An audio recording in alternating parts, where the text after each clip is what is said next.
messieurs, bonjour et bienvenue au journal sur Culture FM. Les titres. Recensement général de la population et de l'habitat, couplé au recensement général de l'agriculture et de l'élevage, le Premier ministre prolonge les opérations jusqu'au 15 septembre. Créby, la réhabilitation de l'hôpital régional annexe passe à la vitesse supérieure sous l'impulsion du ministre de la Santé. Enfin, alerte Mpox, le Sud au cœur de la riposte gouvernementale. Voilà pour le sommaire. Une fois de plus, bonjour.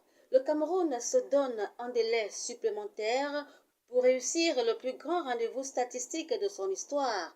Les opérations du double recensement général de la population et de l'habitat et du recensement général de l'agriculture et de l'élevage se poursuivent jusqu'au 15 septembre 2026.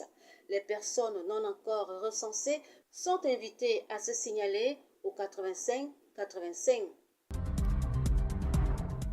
Face à la recrudescence des cas Mpox ou variole du singe, le gouvernement renforce son dispositif de riposte dans la région du Sud, considéré comme l'un des principaux foyers avec une dizaine de cas dépistés. À travers des actions de surveillance épidémiologique, de sensibilisation des populations et de renforcement des capacités des personnels de santé, les autorités entendent contenir la propagation de la maladie et de protéger les communautés les plus exposées. Dr Manaouda Malachi, ministre de la Santé publique. La région de Sud a environ 11 cas aujourd'hui.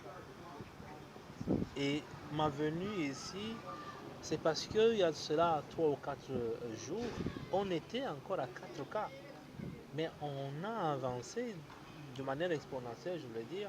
Et donc, il était nécessaire, n'est-ce pas, que je présente la situation à M. le Premier chef du gouvernement lors du dernier conseil de cabinet et de lui demander l'autorisation de venir tenir ce point de presse, sensibiliser les populations sur ce qu'il faut faire, ce qu'il ne faut pas faire et pouvoir arrêter cette chaîne de transmission. Et je pense que ensemble, comme nous l'avons fait aujourd'hui, nous allons porter le message dans nos communautés et nous pourrons arrêter la chaîne de transmission. Mais je le dis et je précise toujours qu'il n'y a pas lieu de paniquer, il n'y a pas lieu de se saler. La situation n'est pas aussi alarmante que cela. Nous le faisons simplement parce que nous ne voulons pas que notre pays puisse encore avoir d'autres cas qui compliquent ou qui mettent la pression sur nos formations sanitaires, mais la situation n'est pas aussi alarmante que cela.